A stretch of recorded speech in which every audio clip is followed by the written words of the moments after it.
Clement, Floki, and Nakos to kind of close the gap as much as possible. Yes, already metaphorically as well. On top of the leaderboard is Mongrel, and on height is this game as Nakos does pick up an Elan right then and there. It's so important though. We've been seeing the playstyle in the EU region to overcome height at a moment's notice. We've been seeing a lot of low ground victory royales. The question is can Mongrels hold on? And Kenzo is actually going for height. It's Cammy. Two teams are competing from height, and it's going to be Tayson that's going to be left on alone. And you mentioned Mongrel going down. That is the ultimate closer for that trio. Mitro and Tayson are going to have to do it as Cammy and Raxo take control of height, as you're seeing on your bottom right. On the top right, it's going to be the low ground. And Clement, and man, look at them. They're getting so many elims right now. Already with 7 Sundown.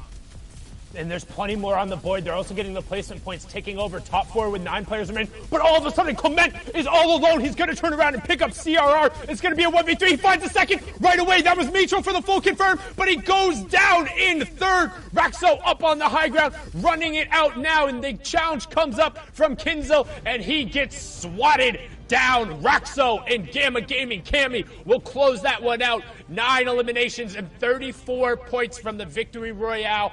Match 6 closes out there. In a blink of an eye, before you know it, a Victory Royale is accrued by Raxo and Co. We're going to need the breakdown from Zeke, Shayo, and Reese. What you got for us, fellas? Well, we got Sancho is day 2. And we have even more day 2 teams. This is what we were talking about at the very beginning of this show. Cammy, Artur, I cannot believe they find themselves the Victory Royale. Just for clarity, they came in and ended day 1 in 14th place. And now they're going to start day number 2 with the Victory Royale and eliminations. I mean, this is exactly what we've been talking about. I'm so surprised, and gentlemen, we're going to break down kind of what went down a little bit more in just a little bit. But remember, we've got the standings. We have these cumulative leaderboards. You've still got Mongrel, Mitro, and Tayson. They're far and away, even after that game, I mean, 40 points ahead. I don't know how they're doing this. It's like they didn't win that last game, but they did not lose it either. They got to survive all the way till the very end, and now they have an even bigger lead, Reese. 17-point match for them.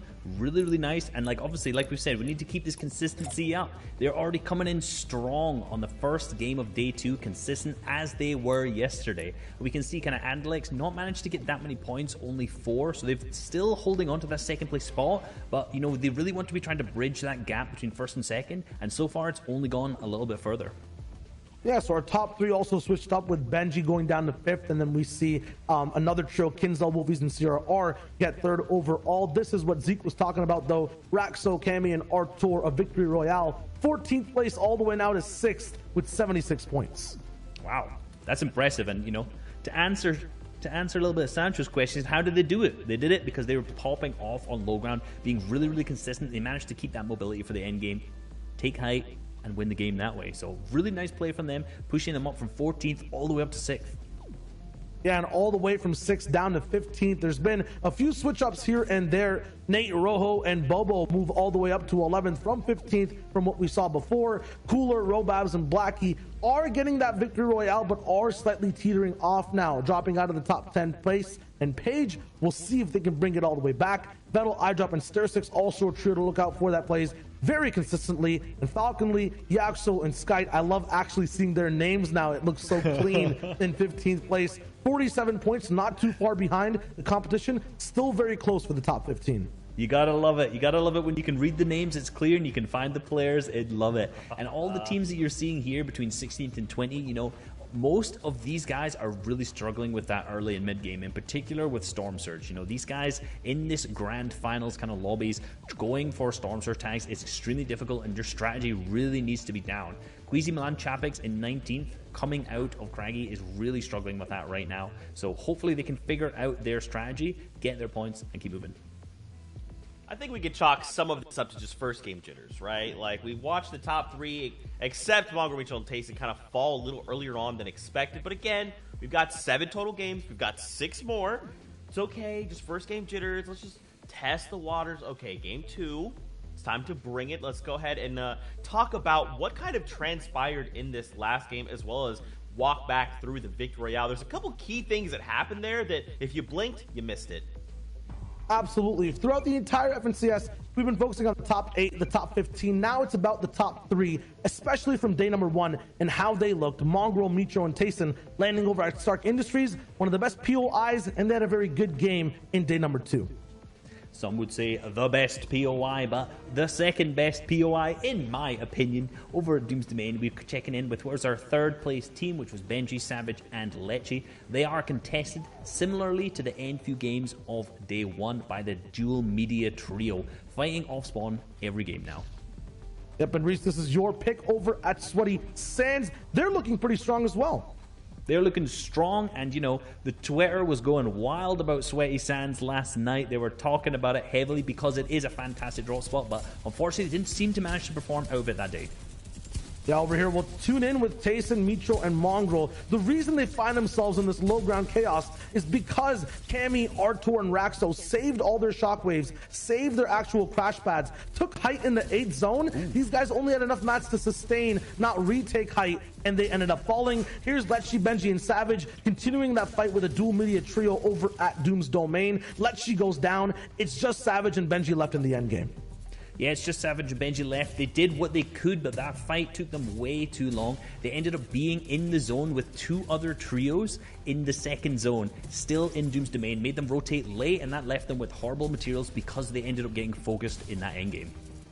And we have Andalex, X-Squeeze, and Janice in the endgame as well. Also a little bit shambles. It looks like all these day 2 trios have improved. These day 1 type of top performers, the top 3, are looking to repeat things, but they will have to adapt to how these teams, such as Raxo, Artur, and Cammy, are closing out these games. Yeah, and like I kind of alluded to earlier, these guys took height with those shockwave plays in that last moving zone, and because Mitro, Mongrel, and Tayson did not have enough materials to maintain that high ground, they could not take it back at that point. It was secured for Cammy, Raxo, and Artur. They just continually pressured down from there on, and that was the victory royale. Man, I mean, again, first game jitters. We'll see. We got to see for the data from game number 2. The question is, though, is there going to be a new day 2 trio that will pop up like this one that we just watched? Or will our first day trios show up? Well, let's find out as we jump back into game with our casters. Take it away. So much, Zeke. I am Sancho West alongside Sundown, and it is a new day. Yes, it is. We are seeing some new trios who are trying to meet the performance of our day 1 trios.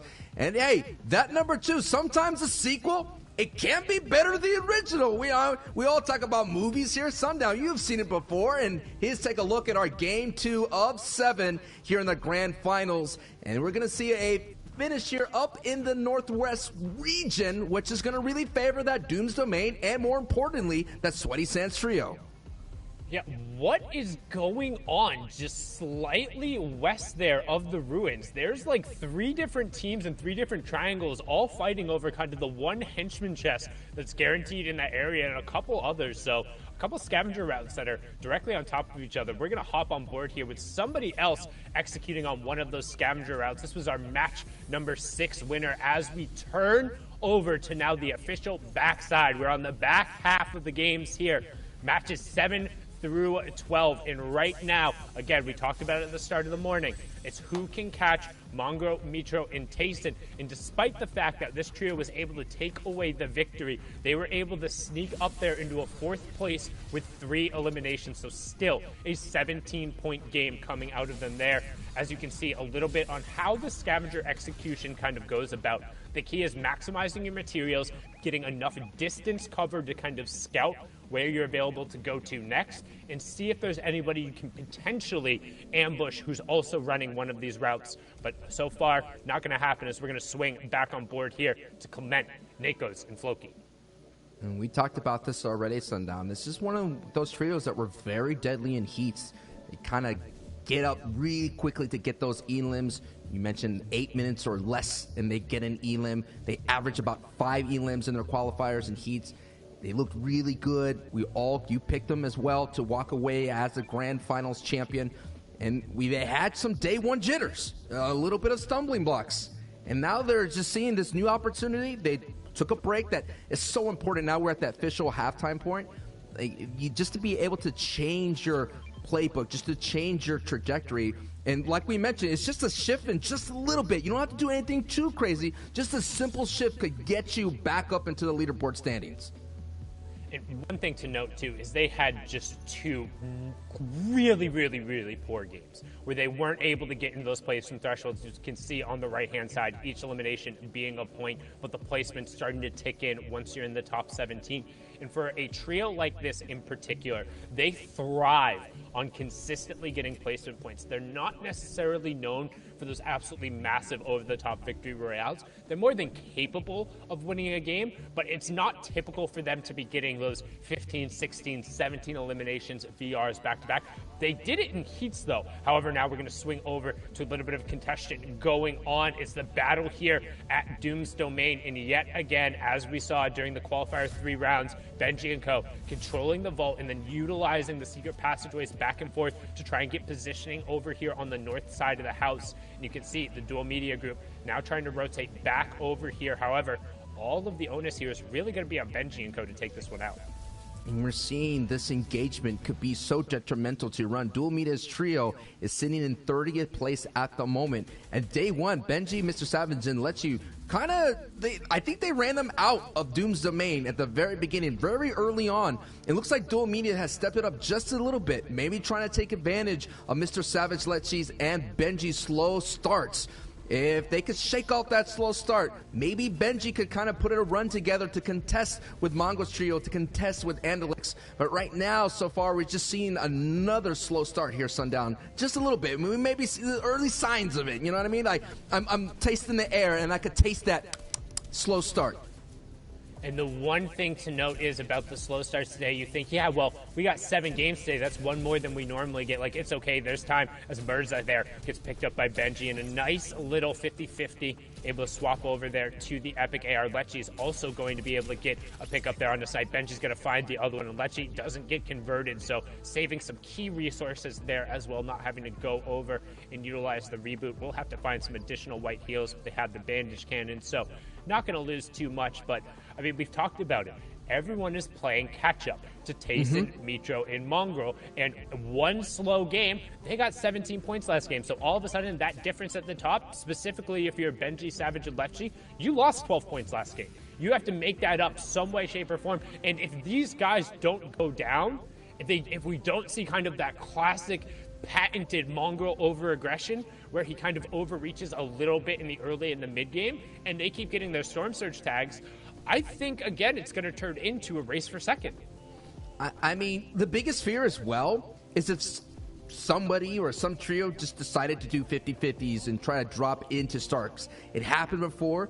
They did lose their spot early in qualifiers when Jazzbase Trio, who is in the grand finals, mind you, kind of contested. They kind of started to lose it, but I think that woke up MMT. That woke up this trio to let them know, look, we're going to have to understand that someone will contest us at some point. And they just obliterated Jazzbase Trio in that next day in that tournament. So that is what we're kind of watching here. It's like, will it happen? Could it happen? We already seen OCE, the Lynx Trio slip from that first place, going all the way down to 7th place or so.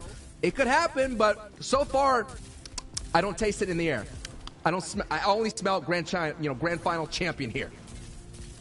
And that would be such a key kind of feather in these guys' caps. We talked about them being some of the strongest and best players in the world, and right now trying to put that on display, utilizing, again, we talked about this as well, the first shot accuracy from the Stark Industry Rifle and the high base damage of it, the fact that it still hits for 35 even at maximum range, and being able to convert on those 50-plus damage headshots, make it one of the strongest weapons, and particularly, I mean, everybody has seen the clip of Mongrel on the high ground with an infantry rifle. This is about the same, and you'll also notice, too, they'll generally run in terms of the rifle choice. They'll have a burst rifle on Mitro, and then Tayson and Mongrel will pick up those Stark Industry Rifles. That way, when you're spraying a wall, you have the fast first shot accuracy from the Stark Rifles, and then the 2-shot burst coming through on the burst AR. It gives them a bunch of pressure to hit trios behind their builds.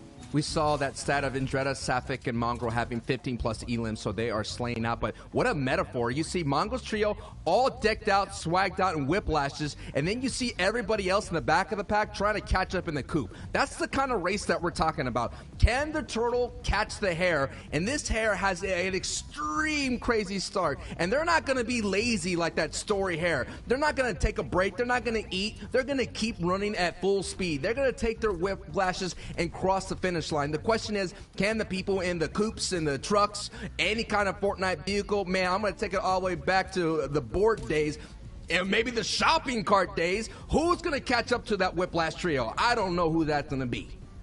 Yeah, you can see those Mark 51s being so fast on rotation, but I will say the one thing that could end up potentially being a little bit of a stumbling block for the trio would be if they end up struggling with Storm Surge today. We've already seen in the first 2 games that first Storm Surge has been massive in a completely uncontested drop spot. If they aren't able to kind of get enough tags to get over the top, that could force them into kind of one of those classic mongrel over-aggressive situations. Right. As long as they avoid that, I think they'll be okay. Right? I think that if they've done enough so far where they have the playmaking ability over the course of these 6 games, that they're going to have at least 1 or 2 more solid games in that instance. As long as they don't have 1 or 2 absolutely ruinous games by Storm Surge, this should be good enough for them. But right now, we're going to hop on board with the pressure coming from iDrop straight into the box. Downs gets picked up there. No problem from iDrop 7. However, Stirstix is going to eat a little bit of a problem there. He gets caught in a separate box, and all of a sudden, the 2v2 on the mark, you can see iDrop trying to push forward. They're going to try and get a little bit of a disengage, make sure they can get shields up, but a little bit of a slip up there from what is normally a very strong box-to-box trio.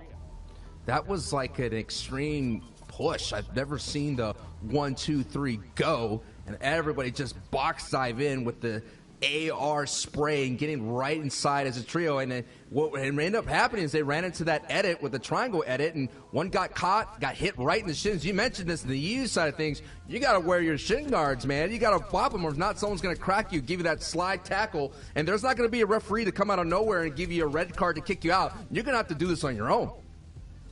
Yeah, worst case scenario, you'll get a warning there in the form of one of your players dropping down, but the retaliation not going to result in anybody else being sent off. You can see Nems and Wave Doko rotating through the river, using that downstream current to try and get a little bit of speed, but iDrop being aware of that as well, getting good pressure onto him here, and actually looks like they're trying to kind of pick this fight 2v3. You see Storm Surge is ticking on. 20 players going to be impacted by that here in 1 minute and 45 seconds. iDrop trying to force his way into the box, but plenty of angles and pressure coming out from the other side. Super limited amount of materials here, down to only 17 builds. You can see that under his 1 elimination here as we wait for it to catch up, and you can see good pressure coming out from Nems. He is down the shield advantage, but he has his teammate providing some rifle support on both the angles that you can see. Jaganza and Joko just laying down shots for him. A little bit of spread out, though, if they are able to force in and get Nems situated. And they're going to use the harpoon gun straight in, and Nems is going to get picked off. A huge pick up there from iDrop and Vettel, but can they get out of the water?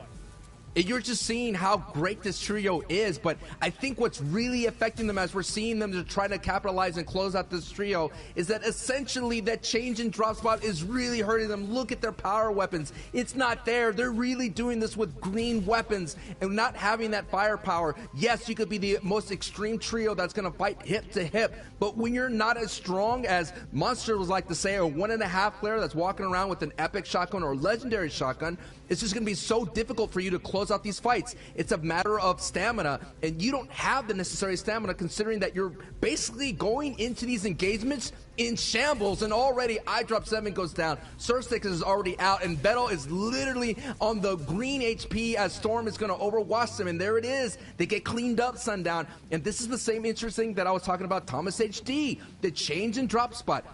This trio of Vettel landed in Misty Meadows during their heats. Thomas HD landed in Dirty Docks. They made the switches, and they have yet to kind of find the right rotations out of those changes.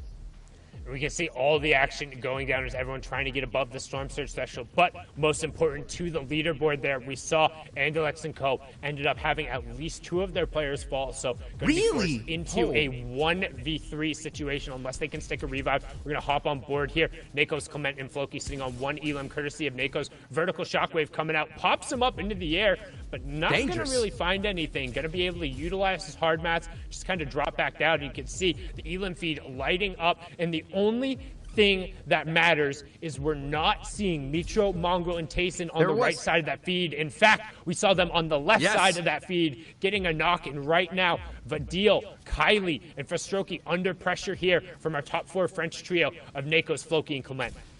And Vidil was one of those trios that was so hot coming into the grand finals, and they just literally, just like a hot iron heading cold water, boom, just get cooled down instantly, just like that chug splash. No doubt must be feeling right now. It's so sweaty, the competition's going to get so stiff, and you're looking at here, things are going to get ratcheted up a notch. Considering, Sundown, we have a Coral Castle finish in our midst, in the distance. But let's just focus in on this trio fight right now. Floki, Clement, Nakos, who's been heating up, had a great game previously. These are the fights that they had lose, because we saw them in day 1 where they had those bad game 2 and game 3. This cannot go, they have to go their way here. Yes, it's a nice knock on Vadil. Yeah, Floki actually just put Vadil in a blender there for a second, getting over to the side there. Kylie also going to end up dropping from a couple boxes away, getting a key siphon too over onto Nakos, who desperately needed the extra shield. They wanted that pickup. They know that Frostroki is still around here somewhere. They have the additional flopper, but keep an eye on the bottom right-hand corner. See all of those triangles who are already rotating the zone ahead of them, and with only 1 shockwave, it's going to be very dangerous for this trio to approach the outside. Still 66 players remaining, 25 trios, so continuing the trend of having a little bit of a denser lobby. However, thanks to those 3 eliminations, they're not going to have to worry about this tier 2 Storm Surge when it rears its head. Yeah, it feels great. They got the elims, but they're not yet in the placement threshold. We are about 8 trios going down before we can start doling out those points. And this is the things they're already overcoming these engagement obstacles, but they're not out of the water yet. There's still some stormy skies ahead of them. Nakos, Floki, and Clemento are making their way up the board slowly and surely, but they're going to need Nakos, Floki, and Clemento are making their way up the board.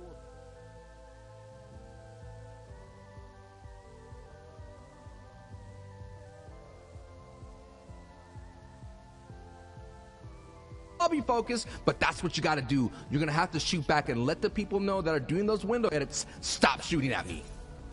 And one of the key things about this trio is their ability to get eliminations gives them the opportunity to climb up the leaderboard just a little bit more effectively. Again, we've talked about it in the games where they don't drop right away. They're one of the more aggressive trios, so their averages are brought down a little bit by those complete and utter goose egg games. When you take those out of consideration, they have a really good time. But forget what I'm saying right now, as the matter of importance is in the bottom right-hand corner. You see that white circle? That's the 4th safe zone. There's only 3 trios currently inside of it, so everyone else is going to begin a mad dash to just pack in on the southern side of that circle. The entirety of the lobby will be trying to squeeze into that area because everyone else is going to be coming from that side. Nobody wants to put themselves as the first ones out over water. It makes it so easy. You can see everyone going at once, just desperately swimming, hoping to avoid the fire at the top. And just look at the charge up the beach. Storming the beachhead comes EU. Oh my goodness, and we're seeing trios already going for height. Mongo or Mitro at height, and just behind them, looming in a distance, as Benzi trio. And they're kind of gambling in. If the circle goes their way and half in and half out, they're going to have a strong hold here. So Mongo, Mitro, and Tayson here are just now beaming any kind of salmon trying to swim upstream. And they're going to be that bear that's going to feed on this entire rotation here. And look at the congestion that you're seeing here. Everybody, like you mentioned, Sundown, all trying to get on the beach as much as possible and hold on tight. And already there's only 1 trio that's kind of sitting up there, that pink one, and Floki. Oh no! Floki goes down. That engagement that took up the time is influencing them. It's hurting them on this rotation, Sundown.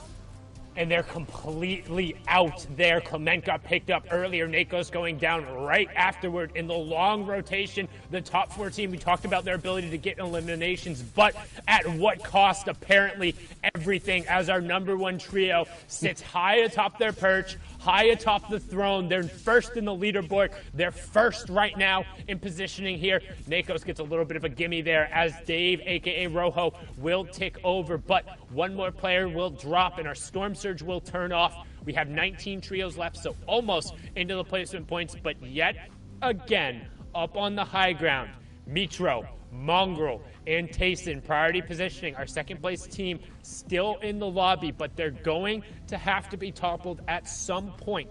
The clock is against everyone else as Janice and Andulex are also without a squeeze. They're in a duo. However, luckily for everyone, the lobby is pulling completely away from that with the little side note that we are going all the way over the water. So expect a ton of utility to be burnt here with only 3 trios having priority. Split Splash, we are taking a bath here in this in-game. It's all going to be aquatic. It's all going to be chaotic. It's all going to be dangerous. But at the end, there's going to be someone that's going to have a victory royale. They're going to be soaked. They're going to be tired from all the sweat and all the water. But it's going to be a big game. Somebody could easily kind of bolt their way up their leaderboard. But if Mongrel, Mitro, and Tayson, yes, they didn't get the victory royale, but Shayo said it best. They kind of got a mini victory just by staying up. And look at it. They're at height. This is going to be big considering everything's going to be over water. The low ground warriors are not going to have the ability to save the resources because they're going to have to build floors as well. Yeah, and we've talked about it too, the opportunities for when these trios could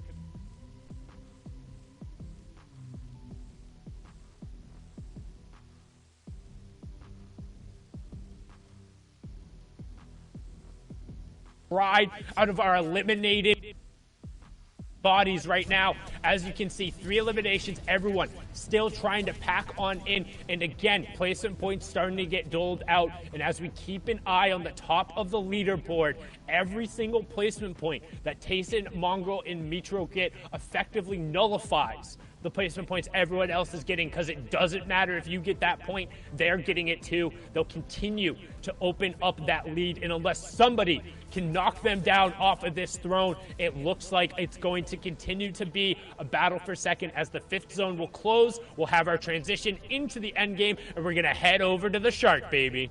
Yes, and now Cammy, that was a trio that was able to knock off Mongrel, Mitro, and Tayson with a shockwave play. That is the EU thing to do. No doubt, Mongrel, Mitro, and Tayson know how to kind of combat that. They know the defense, and they get a good spread, and there it is. They're going to beam all these people trying to go for it. They're already going to the tip of the nose of the shark. They're becoming the sharks of the region. We already have a rogue shark in NA East, the X-Set boys, and all that. But Mongrel, Mitro, and Tayson are being the alpha predators, the apex of right now in this EU region. And that is proof in the pudding, considering they're sitting on top of the leaderboard, and they're looking pretty, and they're looking swaggish, because right now Tayson picked up a knock in the feet, and we already seen this. Double E limbs comes from height. The E limb natality is strong with this trio.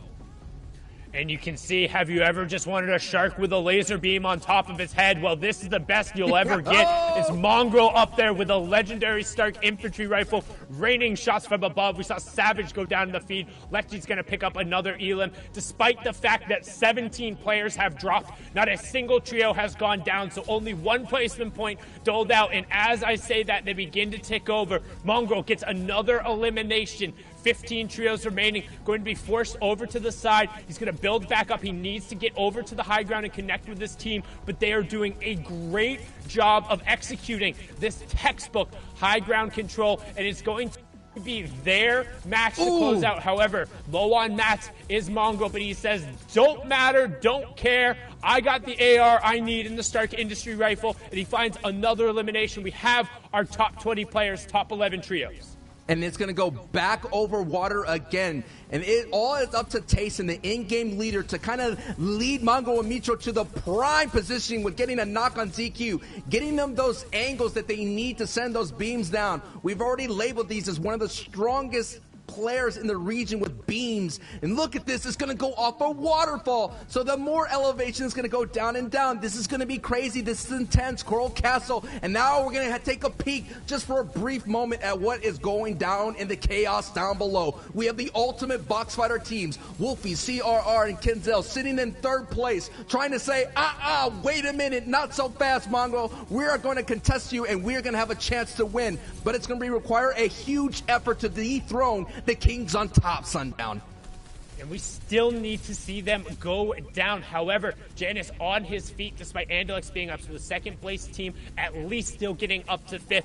That's what the top trios do the best in the game. They manage to find a way to eke out these placement points. We've talked about it, that Europe has kind of been the run of the Lone Ranger of the final moments, and if there isn't a trio hip to hip, then there's an opportunity for the clutches to come through. But right now, on the low ground, you have one of the most dangerous trios who is hip to hip, as Hen will go down there. Deceptos following in his feet right away will signal the end of that trio, but Wolfies is at the back of the storm. But at the end of the day, the story of EU, time and time again, E11 Tayson, the Chapter 2 Season 3 solo winner, Liquid Mitro and Mongrel on the high ground running it out. It's a 3v2. They have 11 eliminations, and at this point, it is a battle for second. There is no way, unless there is a monumental ruin, that with the way this trio is playing so far, anybody will be able to catch them or repeat this performance. And this is why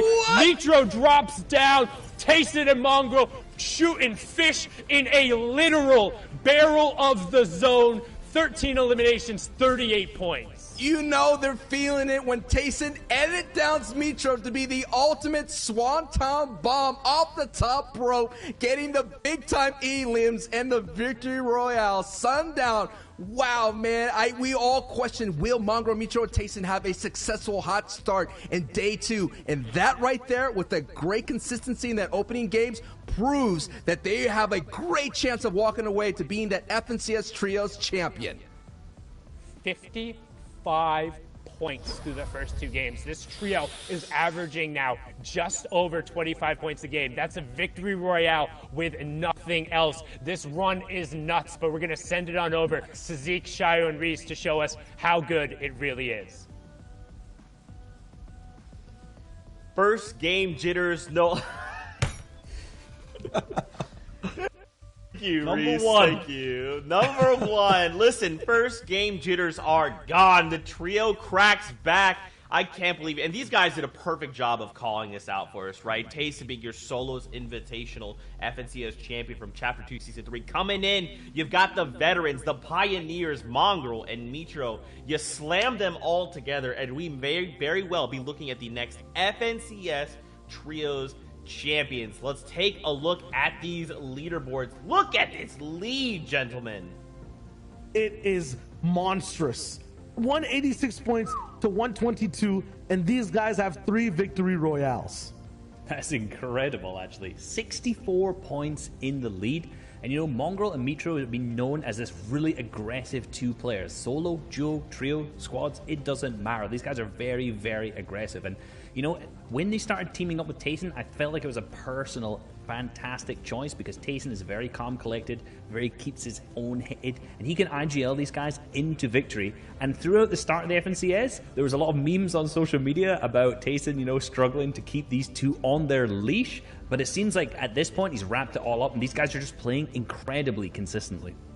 And we'll have much more to break down as to what they did in that last game. Pay attention to the 2nd and 3rd place, Kinzel and Exquisite's trio. These guys are now just 1 point beside each other. We'll see how their story kind of unfolds in these next few games and who gets to have that 2nd place slot. Over here from 6th all the way to 10th place, Benji, Savage, and Lecce finding some success with elims in a few games, not making those end games completely. 85 points right now. Past that from 7th to 10th, it is just a 4-point game from Floris' trio all the way down to Teeks. Yeah, very, very close between the 6th and 10th. And, you know, we just talked about Benji's team there. They kind of have been struggling being contested off spawn, kind of similar to what we've seen during the qualifiers. You know, they'll win that fight, but it'll drag out way too long, and the rotations just aren't good because of that. So I don't know what the next plan is for the next few games today, but hopefully they can kind of figure that out. But moving on to our next page, 11th down to 15th, kind of the similar names that we've seen over the last 2 days on this page. Yeah, I was going to say that the top 15 is really kind of looking standard now. These guys have found their pacing. It's about improving even more now, taking every game as an individual moment, analyzing it, making the best decisions, and winning, just like we saw Mitro, Mongrel, and Tayson do in that last game. From 16th to 20th overall. We also have a few new names coming in and out, but at the same time, the same teams still on the page. We see Lanuf, Marine, and Jaspe on this page right now, 47 points, contesting that top team in first place. Hen, Deciptos, and Putrick finding some success here on day 2, but these guys will have to have great games to catch up to that top 5. Guys, this last game felt like a superhero movie, right? We had the shot of the waterfall. We had players trying to go up and down, and then finally the heroes find themselves basking in the sun at the end, being victorious. I mean, we very well could be looking at our next FNCS champions, but there's more that kind of happened here in the game. So I'm going to kick it over to you guys. Walk us through what you guys are seeing. Yeah, we'll have some big perspectives here earlier on in that end game from Mongrel and how these guys kind of learned from their last game, game number 1 of today, fixed their mistakes, and in game number 2, really played the zone very well to get that victory royale. You can see they're already on height at this point, but they claimed that during the 50-50 zone because they got the zone right on them from 4th. But these guys are good. They've already claimed a high ground position earlier on, so when they got that 5th zone, they could completely utilize that and keep height from there on out. Yeah, in game 1, the mistake was kind of putting all the eggs in one basket, but not really knowing exactly where that basket stood. In this zone, there was water completely in the low ground. They were very comfortable on staying on height the whole time. Tayson here as well staying at the front. Mongrel staying in the back so he could keep tabs on any trios trying to shockwave up like we saw Artours do before. There's that water dive bomb play as Sancho called out. CRR, Kinzel, and Wolfies tried their best to play this water zone, but being on height is the best choice when you're in this type of zone, this aquatic kind of formation of what ends up happening for everyone on low. It's so hard to find your footing, and because of that, Mitro, Mongrel, and Tayson stayed high, stayed dry, and ended up winning that game with beautiful decision making. And Mitro actually, if you saw there, edited down by Tayson, which didn't seem like an accident. You know, initially when you watched that back, it seemed like Mitro was going to make the aggressive play to go pick up those eliminations. But, you know, even the top teams make a mistake at the end, accidentally editing Mitro down into the water. But because they were over that water, he was safe from fall damage, and they all managed to frag out and pick up that big victory royale. Hey, look, you just got to fake it till you make it, right? It's not a mistake if you don't call it out. It's a calculated risk, a calculated plan of attack. And when you're as far ahead as these guys, when you're as skilled as these guys, when you've been on the scene as long as these guys, they turn these L's into W's. That's just what they do. I want to see them continue with this momentum. Remember, we've got another 5 games on the day. Anything can happen, but will it? We have to kick it back over to our casters to continue the storylines, and we'll be back after this with more breakdowns. Take it away, boys. Thank you so much, Zeke, Shio, and Reese. And here we are into the match number 8. And so far, it's been all Tayson, Mongrel, and Mitro with nothing less than a 7th place finish over their first 7 matches. So incredibly well done. But already looking at the mini-map, for the first time in what feels like a long time, there's some other triangles at Stark Industries. So somebody has decided to pony up. Somebody has decided to rise to the challenge and be the David to their Goliath over at Stark Industries. We'll be keeping an eye on that elimination feed, but with the Southern Zone 2 right on the edge of that, it'll be interesting to see what happens there. Hey, I don't know, man. I've been watching Ghostbusters getting me in the Halloween spirit. You guys released some awesome outfits. And that is a biblical proportion type feat. That is one giant marshmallow man to overcome there. I don't know if anyone's going to be able to bust the bubble of Mongrel, Mitro, and Tayson. They are on an unbelievable ride. But one hero that may stand tall, one trio that can get that job done is Kenzel, Wolfies, and CRR. They can make things interesting. And the reason why I say that is because they can pop off with elims as well. And they've been putting it all together. We're getting some placement points sundown.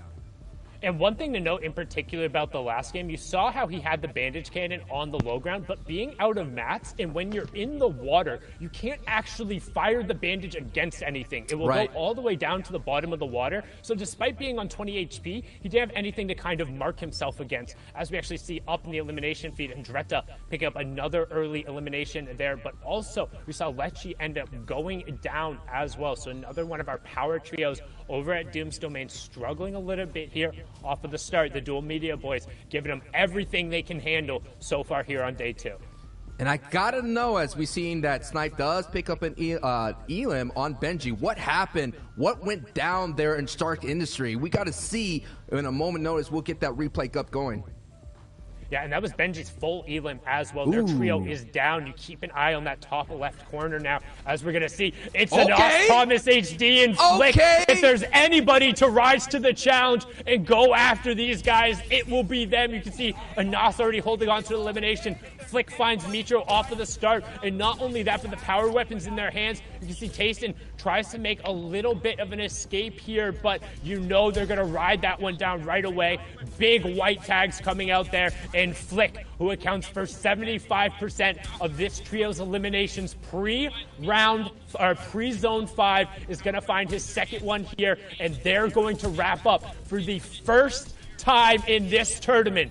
Tayson, Mitro, and Mongo go down with 0 points. They had never finished lower than 7th place before this, and that was all the way back in the first game. So now, all of a sudden, that battle for 2nd place, everyone else gets that one opportunity to kind of, I believe the technical term is, shrink that leaderboard gap just a little bit.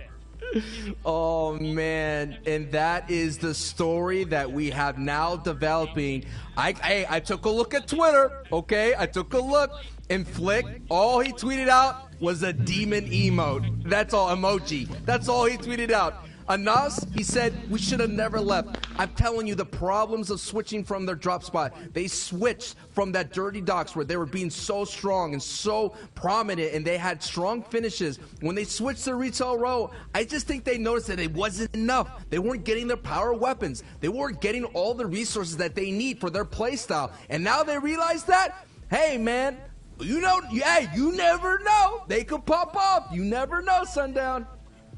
And we've talked about it before as well with this trio coming through. One, they're incredible in terms of their playmaking ability. Whether it's early or late game, we've seen Flick also get a nice little llama 210 pick up there, some extra maps, extra utility. Not that the Stark Industry team will need it after that fact, but I mean the playmaking capability. But on the flip side of that, let's talk about kind of the mental check that's now going to put on Mitro, Mongo, and Tayson. Huge. Because for this entire competition, they haven't had to worry about sitting there in queues. They haven't had to worry about thinking who's going to come there. They haven't had to game plan something else. They haven't had to prep for somebody to come challenge them.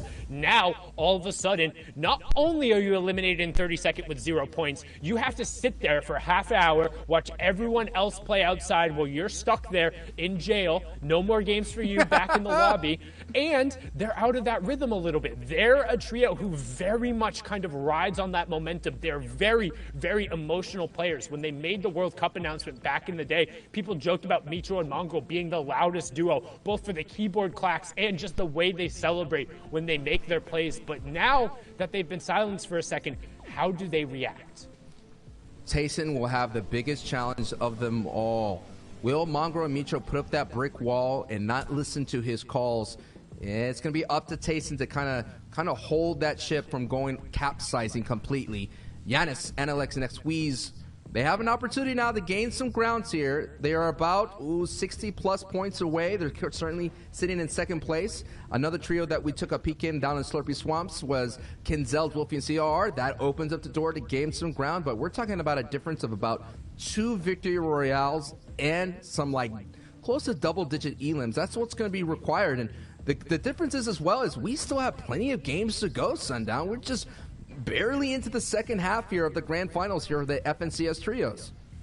And it was starting to feel like it couldn't be overcome because of how consistent they were. There was no hope. There was nobody who wanted to rise up and be the ones to challenge there. However, we've kind of talked about it before. Like Jasper and Co., yes, they 50-50'd the chess, but they were relatively successful, and they turned a couple of those late games around. So especially if a top trio comes in with a game plan on how to take those fights, and they come in not necessarily fearing those 3 off of the bat, which they're one of the 3 players who can really genuinely say, like, yeah, let's go fight these guys and maybe come out better than 50-50, Now all of a sudden, you're going to think, okay, Mongo really wants to get revenge there. But if they're not, they haven't had to practice this drop being contested through the first 6 or 7 games. Now all of a sudden, 8th game, they lose it. 9th game, if they lose it again, there's going to be that seed of doubt in there. But right now, Razumi trying to get a little bit of doubt on this team rotating away here, and a little bit of storm tags as they just remain utilizing their soft mats to get some positioning. And Safek's trio here is looking for a good start here in day 2. Haven't gotten any points at the moment, in 11th place. Safek has been one of our slayers here in the region, picking up 15 plus elims by himself. But speaking of opportunities, opening the door here, it feels like, you know, at Anas, Thomas, Stacey, and Flick have slayed the beast, right? Now all the villagers are going to have a good time to try to claim that castle up there. And Nakos, Clement, and Flokis have an opportunity to storm that castle. They're sitting in 4th place at the moment. They're still about 30 points away, so that is a victory royale. They could definitely do it in one punch, but they could slowly jab their way up their leaderboard, Sundown. I would say it's probably more equivalent to either scratching the dragon's nose and making him think for a second. Oh, okay. Like, that's where he breathes the fire out of, so he's got like a little, it's like, Yeah, hey, let's minor discomfort. yeah. I wasn't ready for that. I'm going to come back in a moment, but like, the villagers are celebrating. They're like, yay, we drove off the beast. Or it's like punching a great white shark in the face. It's like, yeah, you know what? You punched the great white shark in the face, but that shark is still in the water with you. Yeah, you showed that maybe you might be a little bit of a threat. Maybe you can punch back. But he's still there. They still exist. And while they're going to be forced out for just a little second, one, who takes advantage of that opportunity? And 2, what happens when that angry shark, that angry dragon, the poked bear decides to come back in the next match? But right now, we're going to keep on board here with the teams who will have an opportunity to close the gap, because realistically, going into the back 5 of these games, only really the teams in the top 4 or maybe the top 5 can statistically still kind of overtake this route, and it's going to take a large effort. As you see Clement going and doing every little thing right, making sure they maximize on the utility here, going all the way out and picking up that second big pot, and then going to rotate back up the zone. And you know, I know the Halloween party is over and all that spooky scariness, but I've always learned to double tap. You always got to double tap and make sure that monster is down. And that's what Flick, Thomas, and Nos are going to have to double tap that down if they're going to keep Mongrel's trio at bay. So Mongrel trio is out. Now let's just focus in on who is in and who has the opportunity to go up the leaderboard. And if you're questioning anybody out there, like, why would Thomas and Nos and Flick do that? Because they're slipping down the leaderboard. They start off the day with 15. They're going down to 17. Having Stark, that strong POI in their back pocket now, could enable them to get up their leaderboard and secure themselves thousands of dollars. All of it is on the line. And people are going to say, oh, why would they go and grief the top trio like that? And to my response to that, are you crazy? Are you crazy? They're competing to try and be the absolute top mark. Yes. And if this is a trio who is more than capable of winning games, especially when you see Thomas and Anas enabled with shockwaves. That's kind of what you really need to take away. They have to have a reliable way of getting the late game utility. That's how they've won their games. And if you can go Stark and guarantee that, yes, you have to fight one of the best teams in the entire game to get them. But if you want to win, you have to beat those guys anyway. And they finally said enough is enough. And if you're going to post your spot on Twitter, if you're going to talk about how you're so good at defending this spot, you better have a game plan and you better back it up. Because anybody has the opportunity to land anywhere. This is Fortnite Battle Royale. And if the team gives you a hard enough time, you need to game plan better and find a way to deal with it. And that is what we call preach right then and there, Sundown. Now we're on board here with the BDS Robots. They got a victory royale here. They were able to have a very nice aggressive play. They kind of took the textbook of fighting on the low ground, doing really well, and they got a victory royale. So one of the few teams that have a victory royale, because Mongrel, Mitro, and Tayson have 3 victory royales. Yanis Trio has 1 victory royale. Kenzel's Trio has 1, and as well, Gamma's Cammy's Trio has 1 as well.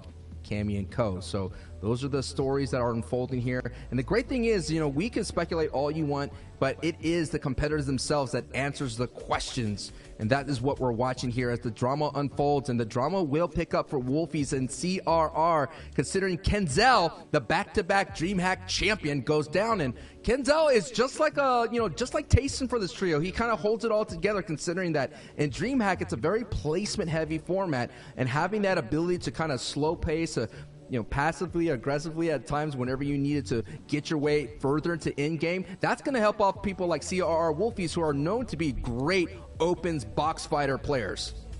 But right now, we're keeping an eye on that Storm Surge threshold on the right-hand side, just above the map. We talked about them being below it. Well, the key snipe there coming from that World Cup runner-up there, the young controller player from England. Wolfies finding a great tag and a sneaky little bullet in there on Takira through the window, just like a true sniper would.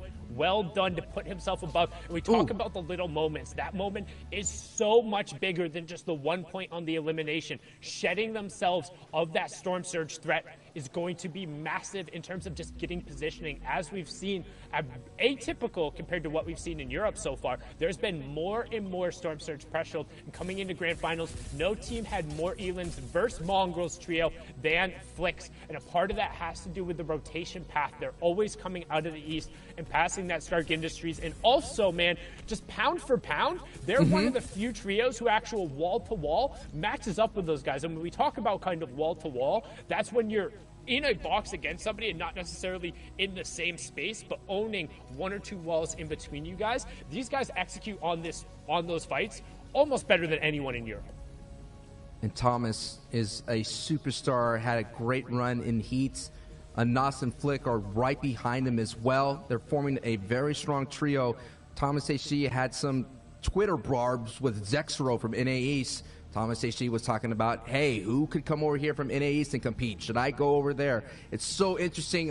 We all wish we had a World Cup Part 2. Like I said, sometimes the sequels are better than the originals. We all wish that. We all wish we'd be able to settle the great debate of EU versus NA. And don't forget about the Latin American. Don't forget about the Asia. Don't forget about OCE. We're talking about Fortnite, baby, worldwide. Some of the best competitors all throwing down, and it's all happening here in this amazing month here. I cannot wait to see who's going to walk away champion here for EU, and I cannot wait to see who's going to walk away for champion in NA East, so the debate's going to kick up back up again. You can see right now we're hopping on board here with that second place team on the leaderboard, who's going to try and take advantage of that opportunity to shrink that leaderboard and shrink the lead of that top trio. But I'm glad you mentioned something about Latin America, because there's an international land. We've seen just how good King can be in those circumstances, but right now all the focus is on Europe as Xqueeze, aka MCES, duck on top there, finds a nice little knock and some key shots on players trying to rotate in. Now this positioning, we've talked about it time and time before, it's called a gatekeeping position. When you're in the safe zone and pressuring players who have the zone at their back, or either already into it and need to make it into the new safe zone. It's where a lot of teams who had the foresight to rotate earlier are able to get key opportunities to pick up eliminations. And you can see right now, Duck on top doing a great job spraying down shots there, having control of the pieces in the area, and now trying to locate where that weak member is. And we're seeing already the rest of the lobby, seems to heating up at the right moment. Hen picks up a knock right there in the Elan feed, so that's going to be huge for them. Now that we know that the big monsters are out of the game, that's just going to make everyone play a little bit more loose. It's like all of a sudden the parents are not watching it anymore. The kids are going to run rambunctious. The Rugrats are going to do what they do best, and that's going to be an opportunity that they have to capitalize. You're going to have a big pop-up game here if you're Analex, Xqueeze, and Giannis, if you want an opportunity to get that first place. And I mean, we're all going to have to keep an eye on. We talked about moments leading to bigger moments, and that moment of the opening engagement from Thomas, Flick, and Anas getting out Mongrel is causing so much waves throughout the entire time. And look at that. Analyx, Giannis have someone on the ropes in that back half. Let's take a look at the overall picture here and see who's going to have a strong position going forward. This is going to be a very interesting in-game, considering we have a lot of water and Lazy Lake POI in the distance. Right now, You can see Wolfie, CRR not having to move, just still perched up on top of the building. Lanouf, Moraine, Jaspe, the other team who had originally contested over at Stark Industries, but not brave enough to go over there in the grand finals, posted up. Getting a nice 360 view here. Shout out to the observers, by the way. They've done a great job catching all of the action and giving us some of these beautiful shots. So you see a nice little double ramp rush coming out from our second place team. That to me indicates that that fourth zone was revealed, and they're going to try and get priority over that entire western side, and a good push from them there. As you see Floki also pick up an elimination onto Swag. So the French trio continuing their tradition of picking up more elims than normal in the mid game, as Andalex in another one of those gatekeeping positions here, priority high zone. And I mean, the reason they're packed around the outside is that fourth circle. So we have half in, half out right after this. This is a strong gatekeeping opportunity. The only danger they risk is getting sniped, returned, and that kind of return to sender type lethality is going to be so dangerous to deal with. But they're sitting good. They're covering angles, and almost someone kind of almost out of nowhere, kind of peekaboo, Jack in the Box, took a shotgun blast for Analyx and kind of woke him up for a brief moment. You got to be careful here. You have those edits open, the greed sets in, and we've been seeing time again. Benji gets sniped in the back various times. We saw a highlight where Thomas HD was able to sneak up on him, and they had a harpoon snipe play. Hey, that greed could catch up to you. You have to be sure that you have all your angles covered before you move on. But look at this, Sundown, a max rotation pull, and this is going to be tough for Analexiadis and Squeeze, considering that there's a lot of people in their way for making this rotation. Yeah, and I'm not sure. Okay, I was just about to say, trying to see who has shockwaves on that side, because they're going to be using it right away. Because if you go too late, everyone else on that side will have already built up on the high ground and be turning around. So you need to kind of time it with other teams, so there's a plethora of targets going through the air, and you don't end up just getting swatted down like a clay pigeon. But right now, Exqueeze and Andalex instead opting to stay up on their high ground, and they're going to pick up Patrick and Deceptos, leaving Hen all by himself there. We're also now rotating into the first round of placement points. 18 trios remaining, so one more will need to fall. Then every single trio that drops will be a singular point. Wolfies picks up a huge knock there onto Clement, indicating they're also making a rotation towards kind of that central zone. Everybody already posted up in Lazy Lake is more than happy and keeping an eye on the Elim feed. Janice gets knocked there as well. So our top four trios facing a little bit of adversity, but who's capitalizing on the opportunity right now? It's the team who took the situations by the horns. Thomas HD and Co. grabbing some elims, but we're going to hop back on board here with Nate, Smash Dave, and Bobo, Exalti, our wild card team, trying to find some more rifle elims on the side. Rojo's team going into the day or top 10. They kind of slipped a little bit there, and they're trying to find their footing in 12th place. This is a strong opportunity. You had basically the lowest of chances to get into the grand finals, and you were one of the ones that came out on top in a wild card finish. And they're just proving the point how strong the EU region is. The 33rd team is now sitting in a top 15 situation. Now we're going to kind of pull back. Let's take a look. We already know that actually Wolfie's spot get taken out by Flix Trio. So now we're going to take a look here, as now the first 6 full rotating circle is revealed, and Exalti, Nate, and Rojo get that prime priority position. And that's the benefit of going early with the utility. They're going to be able to go before anybody else identifies the opportunity to. Keep an eye on the top left, Thomas HD and Co. still rattling off the eliminations and making their push further up into the money, taking advantage of the opportunity they made for themselves. It's a breaching charge up the leaderboard, but right there, Bobo finding a great shot and good conversion onto Matzo that Rojo's going to be able to pick up. Hen still on his feet, trying to do it 1v3 style like he's used to. Steelix finding CRR in the feed as well, but Bobo just trying to find a little bit of room here on the low ground. Sees his teammates are a couple levels above him, should be looking to rejoin them, as now we're going to flip on over to the side of the zone, get a wide shot there to see everyone trying to rotate and get in front so they can then about face on the rest of the lobby. And our second place trio is still up on their feet, but it's just in a duo form, as Floki is also going to get knocked. It's all going to be on Nakos now for a 4th place trio, as the first place of points will take over. Every trio up, beginning 1 point, but still 40 players remaining, 9 of which are under Storm Surge. Our 4th place trio going down. 2nd place trio also getting knocked here, as Nate, Dave, and Bobo are continuing to just be on the front priority of the zone. Hen doing his best solo ranger impression, picking up another knock, but right now all about priority, as these guys are going to begin to find picks.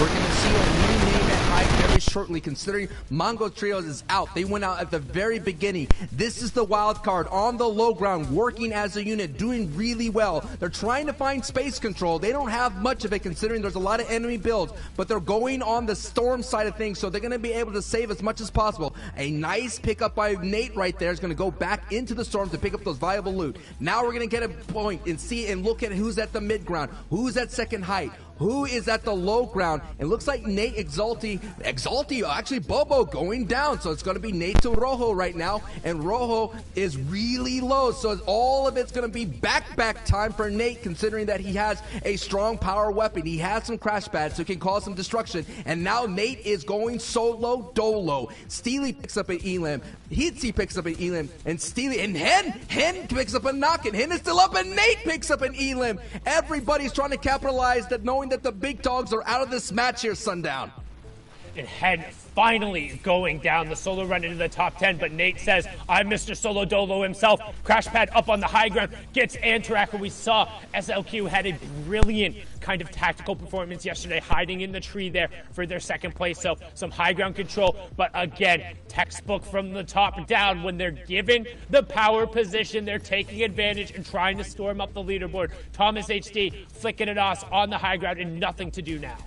And Sweeze is out, so that is the second place team going down, getting eliminated. This is Thomas and Anas and Flick's world to be able to bolt themselves up their leaderboard. This is the strong opportunity to do so. They already have, look at that, double-digit Elims, 11 Elims. This is going to be such a strong game from this trio, and now we're in a top 4 situation. And Flick Anas and Thomas HD has initiated the spread, the split, the deadly split that a trio could initiate and rack up a lot of Elims and cause disruption. And Flick has those crash pads as well. He's going to be able to throw them down and cause more disruption on the low ground.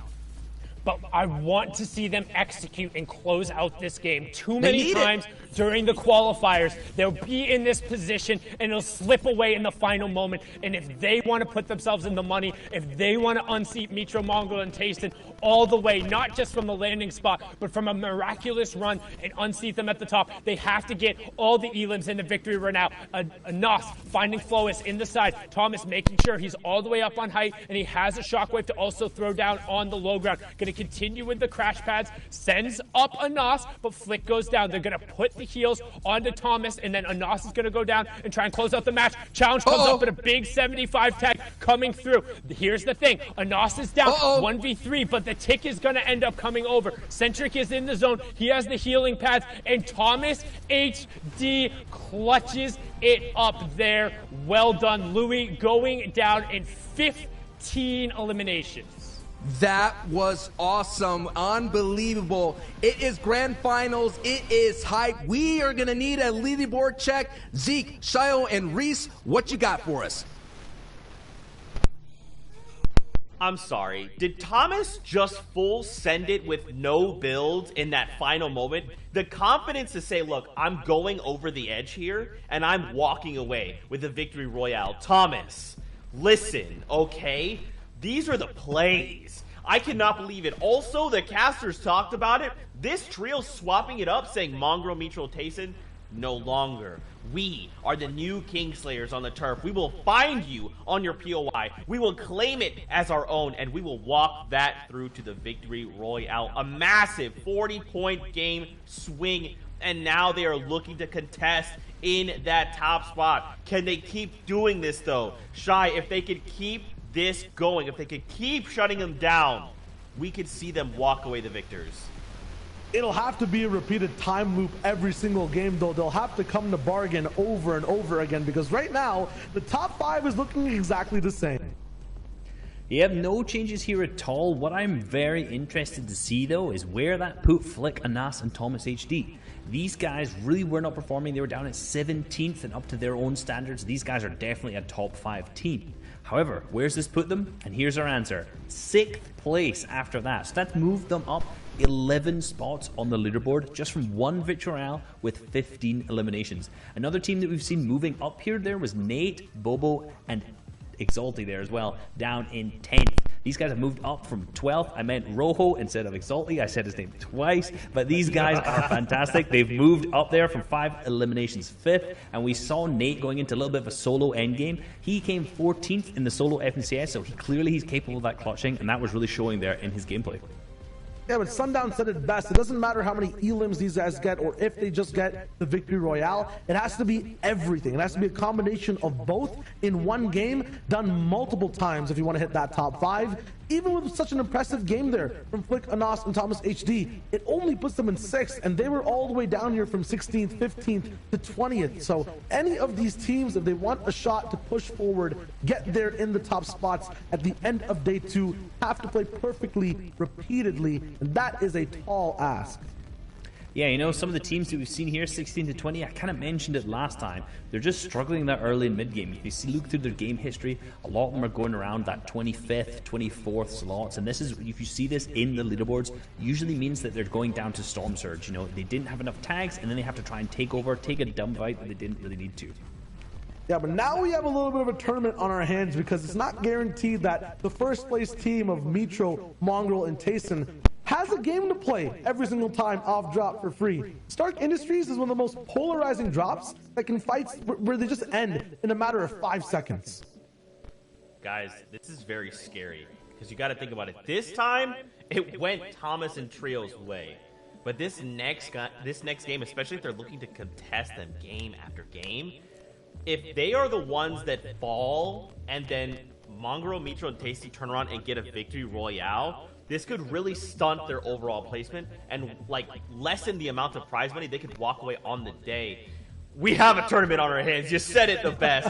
Now let's talk about what we have watched in this game, the change up of the drop spots. Break it all down for us. It was Thomas, the hype tank train engine we were looking at in that last game.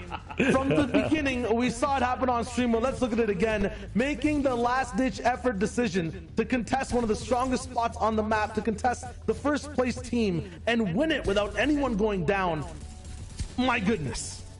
And you know, Anas tweeted that they were going to be landing here for every single event once the place was actually initially put into the game. And they didn't really hold up to that. However, we've just seen Anas on Twitter retweet it saying we're landing here, and this was clearly the forthcoming of that because they landed and they popped off big time.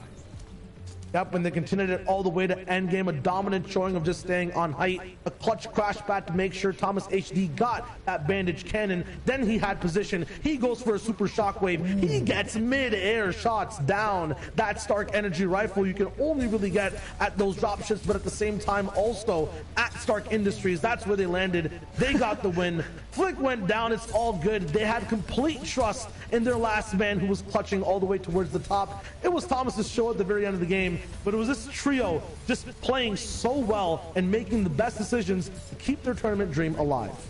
It looked like there was some baby oil on the low ground there because so many teams all just fell at the exact same time going down.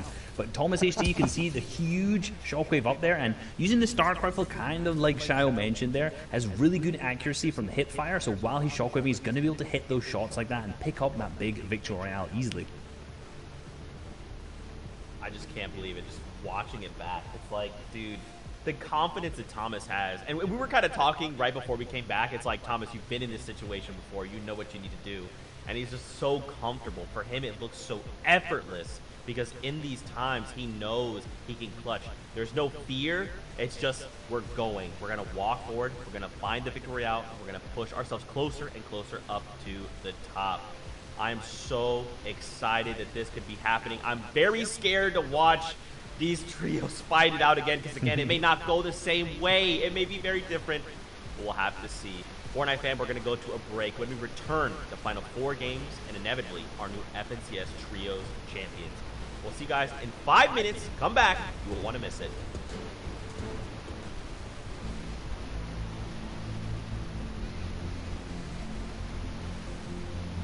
What's going on, Fortnite fam? Reset back with another video, and in today's video I want to cover height. And we're going to be using Zayt, Saf and Stretch as an example of one of their games where they picked up a victory royale from Qualifier 3 Round 3 of the FNCS.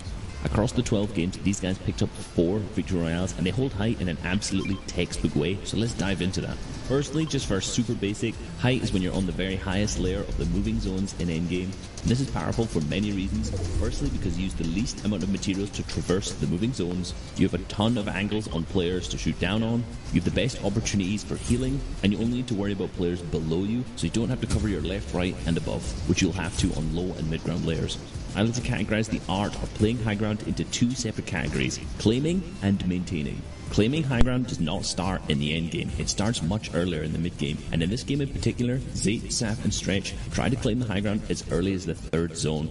You can see them take up a large amount of space horizontally here, with Zayt and Saf building over onto another area, so they have 2 separate points of high ground. Later on in the game, when the 4th zone appears, they're not actually inside of this zone, so they wait late until other players have already built up there, and then they all shockwave over and claim the high ground there. The only reason that these guys get to the highest layer in 4th is because they'd already set themselves up on a higher layer in the 3rd zone. This allows them simply to just shockwave over and claim it. From here on out, our team's goals switch up from claiming high ground to maintaining it. Really, they're not looking for a huge amount of eliminations here. Their main goal is just to ensure they are the only ones on height. They do this by shooting at other players who have built up in other areas of the zones around equal levels of them, and also by looking down, looking at players who are 1 or 2 layers below them, and pressuring these guys to make it seem like there's no chance that they're going to claim height over Zayt, Saf and Stretch. You can see that the 5th zone is almost max distance from where they are now, so this is where Zayt, Saf and Stretch are going to need to start claiming the high ground again. Zayt hits a beautiful snipe on one of the opposing players at the opposite height, so this is an immediate flag that our team should now just go and grab that height, because these guys are going to be on the defensive, trying to pick up the res on this teammate, and aren't going to be focusing on maintaining that high ground. What Zayt does is he actually shockwaves over to another layer of builds and then builds out into the zone to create a different area of high ground. Then, once this is solidified, Saf and Stretch both then come over onto this high ground, and then Zayt actually goes over to the other layer of high ground where he sniped the player and builds up here. This is exactly the same thing we saw in the 3rd zone, where they've claimed 2 separate layers of high ground.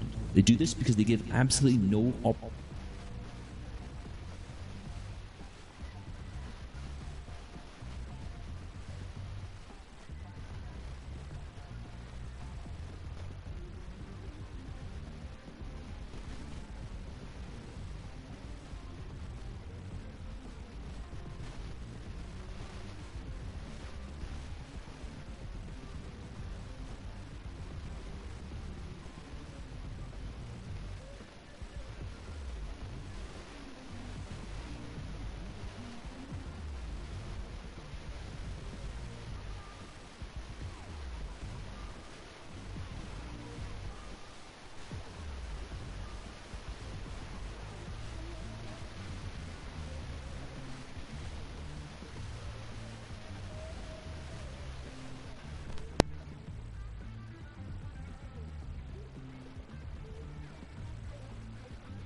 closer. This is game 9.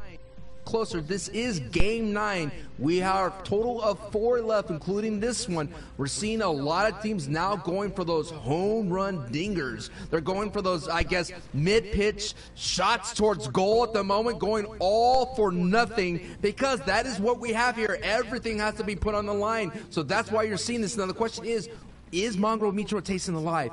Are they still up? Can they still build on their lead? Because already that gap is closing. And one thing here in particular as well, if you do get eliminated early, I guarantee you need to have somebody going back, doing your homework, and finding a secondary spot, because there's only so many games where you're going to be comfortable taking this type of pressure. It happens every single time up on the leaderboard, and now swinging over. We see Mitro and Tayson on their feet, 2 elims in Tayson's hand, but time and time again, we have talked about it. This trio struggles without Mongrel. They have yet to find any amount of success when he goes down early. He is their playmaker, and despite just how strong the other two in their own right, it seems like they really struggle to find ground as a duo. It's so interesting to see this change of drop spots. I mean, the biggest areas of drop spots fights has been Retail, Misty, Steamy, Lazy, and Dooms. And so essentially throughout this entire grand finals, I mean, Stark's Industry has been chill. You know, chill vibes all around as Hen picks up a confirmation in the Elim feed. So Hen is now finding his footing. Hen, another rising star in the EU side from Become Legends. Now, Tayson and Mitro, their main objective, you may say, is, of course, get Mongrel back, reboot him back from the reboot ban, but it goes beyond just having him back. He is their ultimate closer. He has the most elims in this grand final. He is such a dangerous player, and together as a trio, you've been seeing the results, and that is why they're on top of the board here with 186 points going into this match. And one of the key things they're doing right now, knowing they already have the 2 eliminations, and also compared to every other game, this is so much of a sparser game. 78 players, 77 players remaining, when before in these situations we've seen upwards of 91. They're hanging out in the side of the zone. They know there's more than enough bandages, more than enough med kits. They have a bandage bazooka as well. They're just trying to hang out and wait for this reboot van, knowing that the priority is, if they have the card, getting Mongrel back on his feet. It is the only thing that matters, because their potential for picking up points goes up so incredibly high, and here comes the play. And notice how they waited until the zone was pulling too, so everyone else left. They have excess white heals. They're going to try and get as much through. This is an incredibly intelligent play, because if they had gone and done the reboot beforehand, the other teams who are still there, who are still hanging out, or waiting for this top trio to leave, would have heard that sound and effectively would have been a dinner bell. This is the ultimate mental check. Every champion goes through adversity. That's what makes you a champion. Like Dwayne Wade said, that 3-time NBA champion. Fall 7 times, get up 8. So it's now in time for Mongrel, Mitro, and Tayson to stand back up and let the EU region know, yeah, you could send out your tweets, you could come and contest, but the ultimate tweet that's going to echo in eternity is that screenshot of you being on top of the leaderboard, saying that you are the FNCS Trios champion. And that is what's on the line for this trio.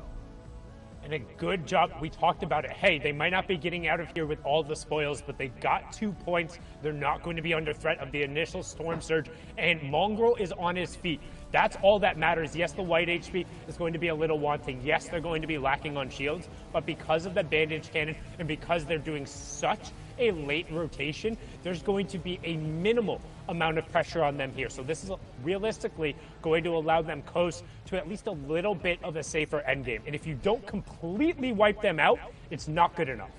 It kind of reminds me of the World Series here in the 2020 over here in the States. I know this is an EU region broadcast.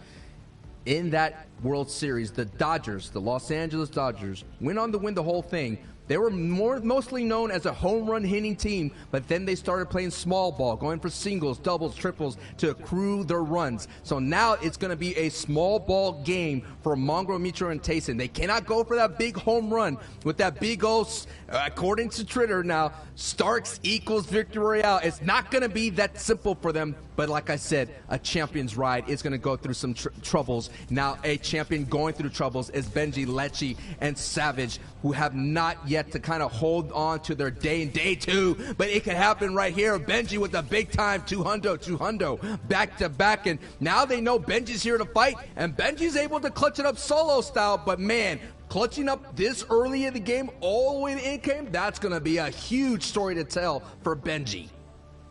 That is a huge ask, but if anybody can step up to that plate, it's him, and he's going to get the pick, know he's clear of Storm Surge, and then just get out of dodge, knowing that rotating past him would have taken him past Andelix, Squeeze, and Janice there. So instead, going to move towards the north side, try and find the little bit of a more sparse, a little bit of a safer rotation. Finds a big pot in there as well. So his loadout not looking awful, and he's got plenty of excess utility. So, I mean, he's set up for... And that was it just 2 slurpfish hanging around there? Hey, I mean, sometimes you just walk around and you vulture your way and you get some nice loot. Sometimes, you know, Lady Luck is on your side. And now that's what's going to be required for Benji. As you can see, there's a dangerous trio looming in the distance. This is their second place team in the grand finals. Is Analexianus and Xweez still really super behind here. We're talking about 40 plus points behind our first place of Mongrel, Mitro, and Tayson. And you know, their work that they did, they conditioned this leaderboard sundown, and all they have to do, you mentioned it time and time again, is just be on your feet, rack up those placement points. You already are going to be safe because you don't have to deal with Storm Surge, because you did have a very contested drop, as we saw there for that brief moment. And now, you know what? When you're on top of the board this way, the rest of the E region don't want to be embarrassed. They don't want to walk around that someone was able just to put triple digits on them easily. They don't want that. You have a target on your back now, and the question is, how are you going to respond to that? And the one thing to note in particular, too, is their inability to capitalize on the one opportunity they got while getting the placement points and while getting some eliminations. It's not quite enough because Mongrel and Co. have 17 more eliminations than the next closest trio. These guys are still fragging out. They have 41 elims. They're the second highest, and they have a 7.2 placement. But the fact that Mongrel, Mitro, and Tayson are beating them in both of those categories, with the most important aspect being those 3 victory royales. Every single one of those victory royales is just a base plus 5 points. So from the victory royales alone, that's plus 15. The difference in elimination gives them plus 17. And then they also have a better average placement score coming through there. So you have to find a huge performance on top of them going down. And again, with 4 matches left, it's still possible. But every single match that passes makes it more and more unlikely and more likely that everyone else is fighting for second. And at the same time, you have Kinzel, Wolfies, and CRR who are right behind you. They're very close to up and your right here and get into second place. Every placement here matters. We're talking about thousands and thousands of dollars of prize pool money on the line, and that is what's at stake for all the other trios. We kind of joked, we kind of say, hey, Mongrel and Mitro and Tayson statistically are so far ahead. It's just a battle for second and third. But now that we're seeing that the E region is stepping up, they're now landing at start, multiple trios. The question is, can Tayson lead Mongrel and Mitro to a better pasture when it comes to these kind of contestations, as now we see Tayson now trying to get a snipe in, and look at them, they're still being aggressive. Granted, they just left Shambles Town. They're still trying to do their best to enter that champion's row.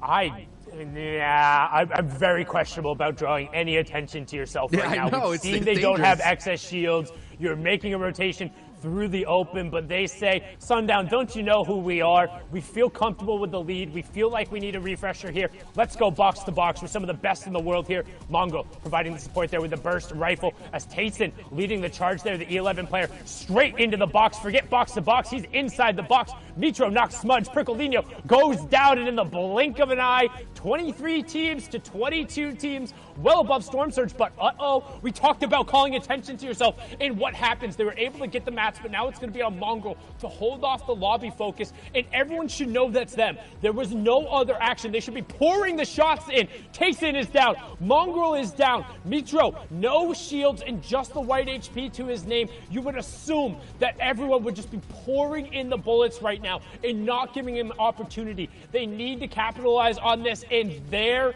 it is. Down they go. 21st for Mongo, Mitro, and Tayson. They get 6 points, but again, that door that looked pretty firmly shut, deadbolted and had a lock on it. Well, maybe there's a little bit of light. Maybe there's a gap, but the question is, who will step up?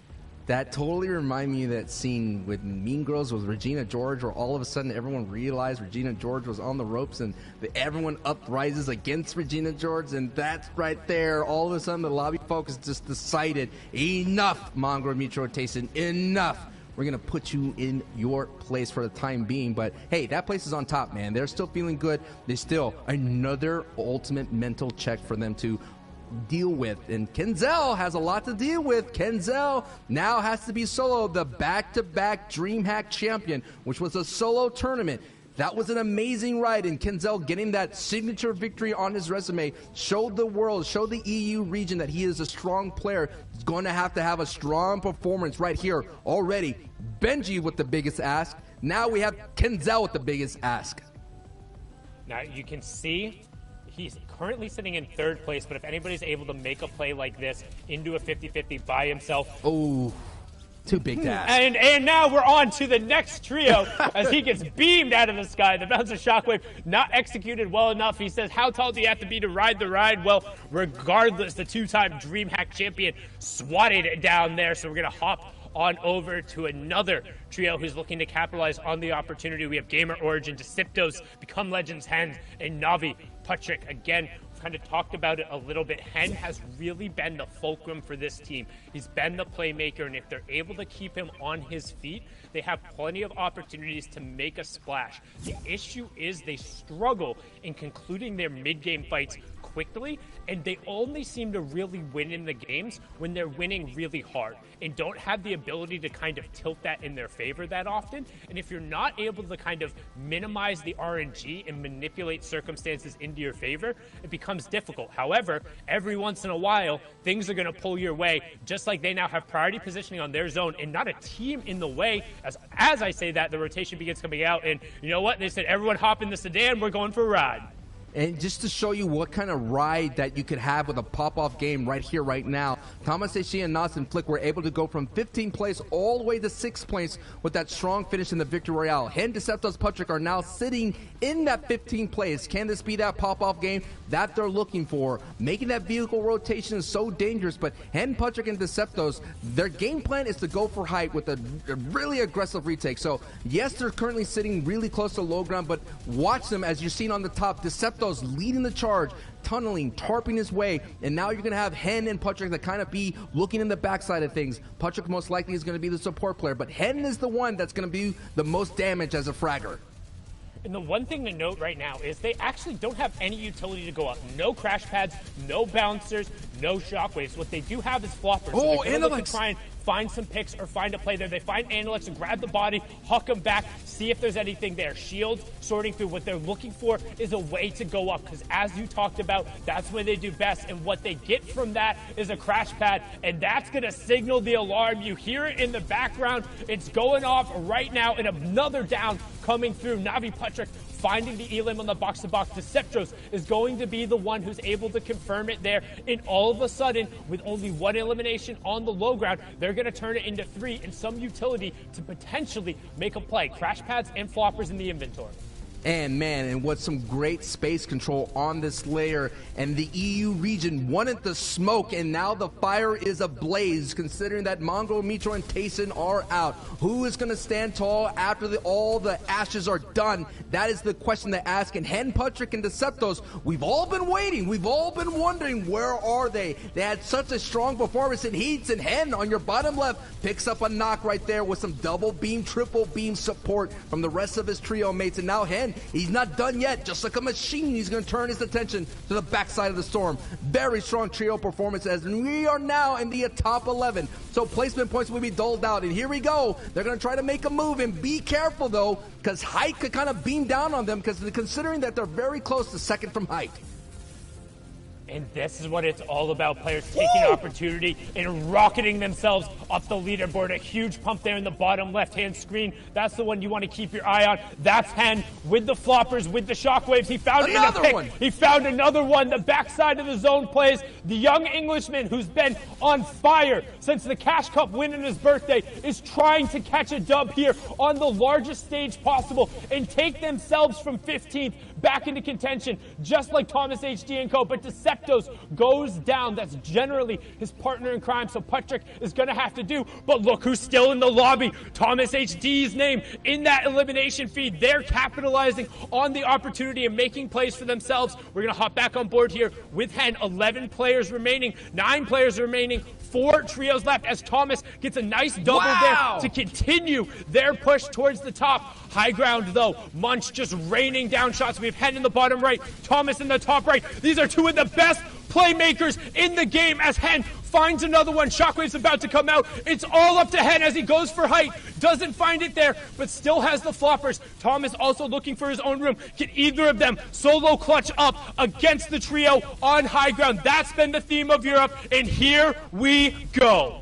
And Thomas gets another elim. Thomas has the ability to do it. With 9 elims, it is a possibility. 2 solo players. Oh my goodness, Hen's on height. The trio is now between the sandwich right now of Thomas HD and Hen. Hen is raining down some fire, and they're going to go down into the arms of Thomas HD. Hen and Thomas pick up elims. No build for Hen. This is an opportunity! An opportunity! Yes! What a play! Up and gets Thomas HD and Munch! Oh my goodness, Hen! What a way to close this out, and Sundown is speechless!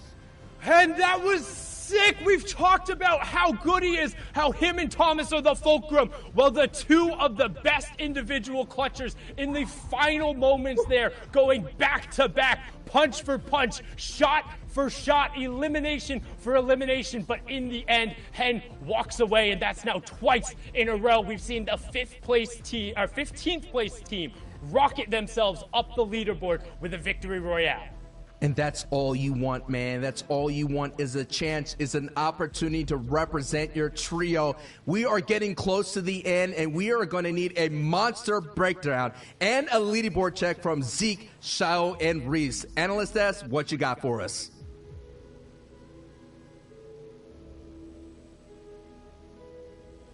Bro. Day 2 of EU. Y'all bringing the heat right now. Oh my gosh. I'm just shocked. Like, bringing the hype. Bringing the hype. Hen, first of all, I love that Sundown specifically yelled out the moment that Hen took this game into his hands. He literally goes for height. He drops a person that's chilling in the circle safe, and he just holds there for a moment. The minute he picks up the siphon, he's like, okay, no one else. I've got the lay of the land. I'm just going for it. You'll love to see it. Now, we have to take a look at the overall standings because the story is still mongrel. Have to take a look at the overall standings because the story is still mongrel. Have to take a look at the overall standings because the story is still mongrel. Have to take a look at the overall standings because the story is still mongrel. Have to take a look at the overall standings because the story is still mongrel. Have to take a look at the overall standings because the story is still mongrel. Have to take a look at the overall standings because the story is still mongrel. Have to take a look at the overall standings because the story is still mongrel. Have to take a look at the overall standings because the story is still mongrel. Have to take a look at the overall standings because the story is still mongrel. Have to take a look at the overall standings because the story is still mongrel. Have to take a look at the overall standings because the story is still mongrel. Have to take a look at the overall standings because the story is still mongrel. Have to take a look at the overall standings because the story is still mongrel. Have to take a look at the overall standings because the story is still mongrel. Mitro and Tayson. They had 6 elims, so they made it work, and we'll break down how and why in just a moment. But look at some of the new names on this page. Flick, Anas, Thomas HD, 4th place, 45 elims, a victory royale, and 121 points. And how does this sound for Flick, Anas, and Thomas HD? Last game, 15 elims victory royale. Now, third with 13 eliminations. So they've just, I think they've tripled their points in 2 games coming up, and they've jumped up the leaderboard to 4th. And now look, only 3 points away from Kinzel, Wolfie, CRR in 3rd. So they're almost jumping up again into 3rd place from this play. And on your kind of whiteboard, it says hype. It's for me just shock. And for these guys, the word is hunger. They want to get that top spot. They're climbing from the depths, the pits of these leaderboards. Right behind them, too, look now. And Deceptos Putrick in 7th place. They were in the top 15 before. Benji Savage lets you have to fall because some trios need to be moved down as others move up. Brokey, Clement, and Nakos are still here, though, in pandemonium going on around them in EU. Usually we talk. We're like, hey, you know what? Some of these names are the same. But this is just, it's all over the place. Teams are having huge pop-off games. They're moving left, right, and center. And this is the kind of excitement we really want from a grand finals. I mean, it's just ridiculous to think that Mongrel, Mutual, and Tayson are like slowly like climbing this mountain. And every single game, there's a new trio that is grabbing onto their packs and saying, no, not yet. Can they close this gap? We only have 3 games left. With performances like this, it can literally happen in the last game. Like, it's crazy to think as well, they swapped up their drop spots 2 games ago. And this is the result. These are the results we're seeing. Yeah, and we were shocked about... Oh, yeah, go for it, because this is Retail Row. I know, Retail Row, we've looked at this. This has been absolute pandemonium over in Retail Row. There's 4 teams landing here now. Just for a memory check, there was no one landing there since Flick, Anas, and Thomas HD left. People saw it and they decided, hey, let's all go there at once. And there's 4 teams at Starks too. You just saw Mitro and Mongrel trying to land, look up, and dip off. They go towards the garage, took a car to Retail Row after the fact, and there were more fights here for Strokey, Vidil, and Kylie in Retail Row. So if you notice, this team for Strokey, Kylie, and Vidil were not one of the teams who landed here originally. So he had 4 teams that landed here, and then this is the team that landed in Lazy Lake. They said, hey, we need Storm Surge tags. Where is everyone? And apparently every single team has landed in Retail Row, so that's where they went to fight and get some Storm Surge tags. After all the chaos in the early game and end game, it was pandemonium with Hen, a force of darkness on height, with a sick clutch, a trio in the midst with Thomas HD down below getting elims too. We have literally just the most 2 insane clutch players playing the end game, a trio that just got dismembered over there at the end portion of the game too. Hen with the beautiful timing and play to get up top, get the win. We would need like 6 different packages to break that game down and how many things changed and what ended up happening in this game of EU. With so many games left, this is just going to keep happening, right? Starks, it's no longer free. Mongrel, Mitro, Tayson, what are you guys going to do? How are you going to respond?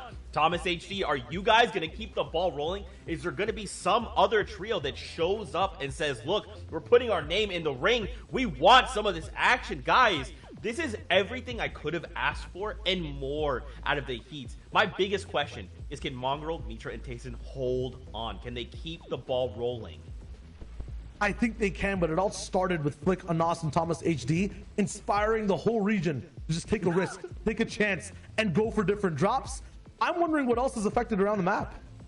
In all honesty, I just want to see 8 teams land there now. That's what's the like. Surely that's the natural next step. We've seen 3, and then we've seen teams in Retail Row landed there.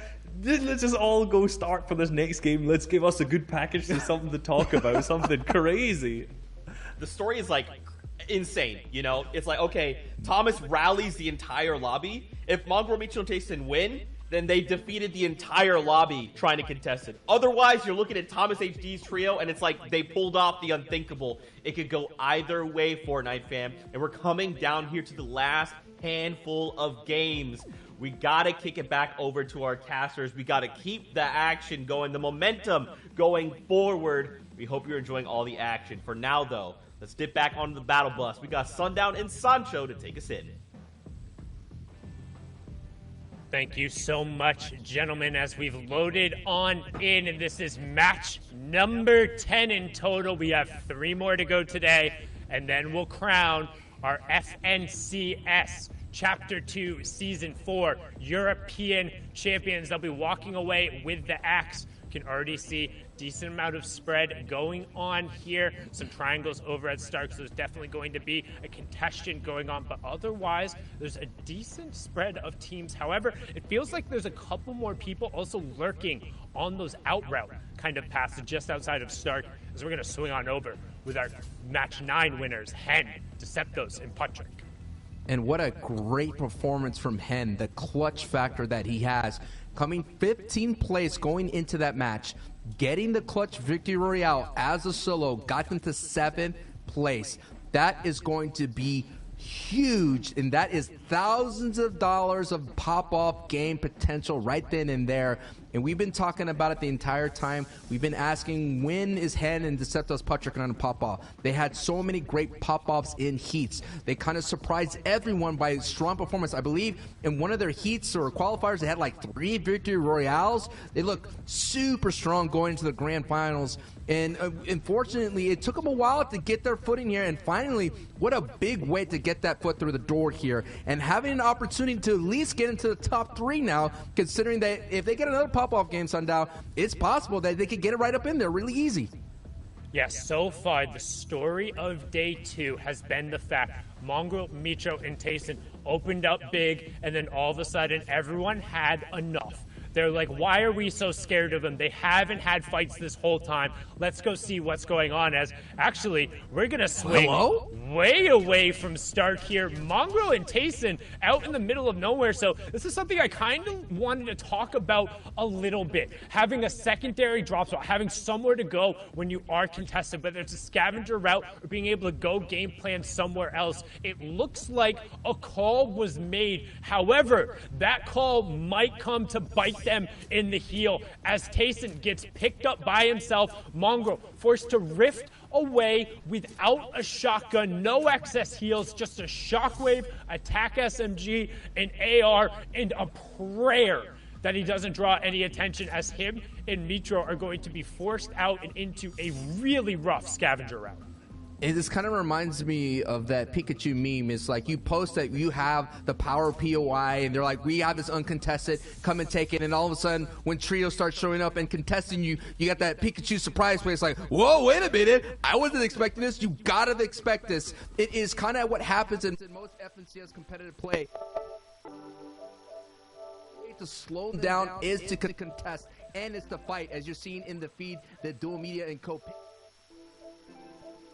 Another testing spot that we're seeing, that we're watching here, but the story is, can Mongrel and Mitro survive this mental test? We all know mechanically in game they know how to rock it, they know how to slay, they know how to box fight, but a big important factor in FNCS competitive is their mental.